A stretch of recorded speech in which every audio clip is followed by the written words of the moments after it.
So you want to make a glitch effect. Let's grab a text plus and open it in Fusion. Select a template, hit shift space, and add a displace. Now the displace won't do anything by itself. See, we're moving these sliders and nothing's happening. We need something to drive the displacement, so let's grab a fast noise and hook it into the green input of the displace. And now if we move the sliders on our displace, you can see things start to happen. Let's reset this. Let's set up our fast noise first. Look at it in the left viewer, and we need to make these like bars. So what you're going to do is come into the fast noise, and we're going to up the contrast and bring down the brightness. Uncheck the box, unlock XY, and we're going to turn the Y scale all the way up and turn the X scale all the way down. And we get these little bars. The only problem is there's no movement to them. So let's up the seethe rate and the seethe. And now we have some animation going on. We could probably kick that up a little bit farther. Alright, next we want to add a Mosaic Blur. If we view this in the viewer, this is going to give a pixel-like quality to our fast noise, so we can up the pixel frequency. We can play with the aliasing and mess with the shape of our blur if we want to, but I actually like square. Now let's go back to the beginning. We can one viewer this for now. You can see our title is already starting to break apart like it's glitching out. We just need to animate it. So first, let's set up our text. I'm gonna put in Sleeveless, and we're gonna pick a chunky font like Oswald. Make it a little bit bigger so we can see what's going on. Now we're going to switch the displace to XY, and then we're just going to set keyframes on the X offset, the X refraction, the Y offset, and the Y refraction. And we're just going to play with them until we get something we like.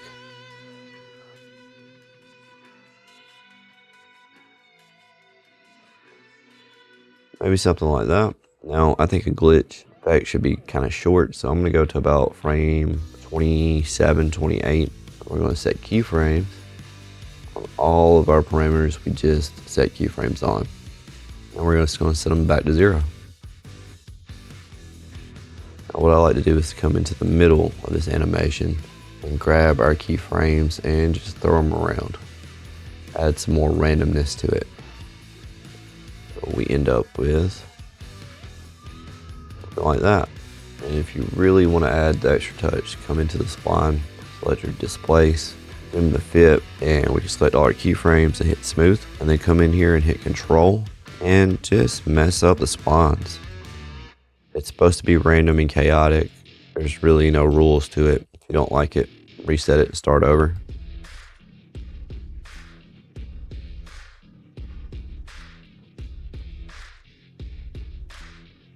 Maybe we can try something like that. Let's see what we got. I think it looks pretty good. We have our pixel effect, but we don't have our RGB effect. So you may not know this, but almost every node, if you come into the settings tab, you have these process little boxes. And what these do is tell Resolve which color channels to do the effect on. So if we unclick everything but green, go back to the beginning, you see the green color channel is the only one affected by our displace. Now you could make a pretty cool glitch effect just using displaces and picking each one of these colors and having them do something different.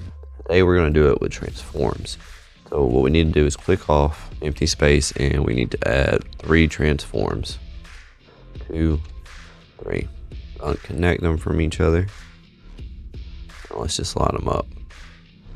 Now let's feed a second output from our template to each one of these transforms. We'll bring that up in the viewer, make sure at the beginning, and we're just going to set keyframes, and we're going to move them slightly off center. So we'll make the Y 0.5 1, and we'll come to the next transform, set keyframe, let's make the X 0.5 1, and let's make the last transform 0.49 on the X. Make sure we set that keyframe. Now let's go into the settings of each one of these. We'll do the top one to only affect the red channel. The second one will only affect the blue channel. The third one can only affect the green channel. If we look, we have this split RGB look. Now we just need to merge them all back together. So grab your output, drag it over another transform, and you should end up with a merge. grab the last transform, drag it over to that merge, and we get another merge. Now we drag this merge back over our template, and we should have something like this. Pretty neat RGB effect. Alright, let's view our media out. Now we need to bring everything back together. We want to finish title at the end. So let's go about frame 12 and select these transforms, and we'll just make them back to 0.5 on the center position.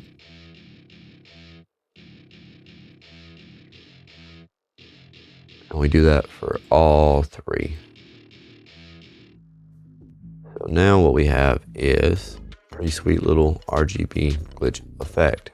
Let's take it up another notch. One thing is, I don't want this to be the beginning of our animation. We should have it fade on. So I'm going to select our Displace, hit Shift Space, and add a brightness contrast node. And you can see it has the RGB channels too. This time we're going to click Alpha, and about frame, say frame 8, we're going to set a keyframe on gain. We'll go back to the beginning of the comp and drag the gain all the way down. There we go. Now we have our RGB effect fading on. And we can come into this line and we can play around with that if you'd like. We can drag it down, drag it up. Maybe it fades in and out a little bit. Now let's add a transform after our displace. What we're going to do is come to the beginning of the comp, set a keyframe on size, and we're going to make it huge, something like 9. And we'll go forward 2 frames. And let's make the size 0.2. We're not going to smooth any of these because we want it to be very random. Now we can come to frame 4, go back to 9, and then maybe 6. We'll go 1, 8, and 10. We'll go back to 1. So it's moving all around. And we can do the same thing with the X position on this transform also. So we can set a keyframe 0, frame 1, and just move it around. Go to frame 3, move it some more, something like that. Put a lot of thought into it, just kind of make it pretty random. And just keep going with it till, say, frame 9 or so, and we'll bring it back to 0. So this is what we end up with. That's pretty good. Now you can come in this transform and turn on motion blur.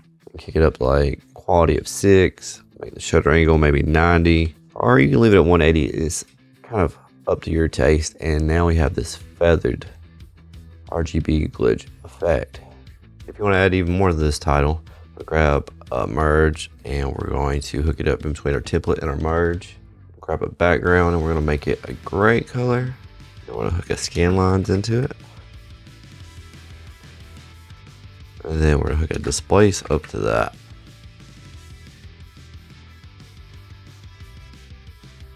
Turn these scan lines all the way up. We'll play with the sharpness. Something like that. Then grab a fast noise and we're going to drive our displace with it. We're going to turn our detail all the way up. Contrast all the way up. Brightness down. And our scale all the way up.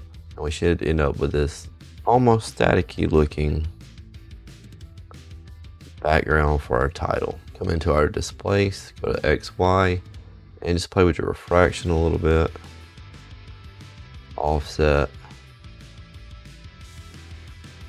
And it looks even more like static if we zoom in on that.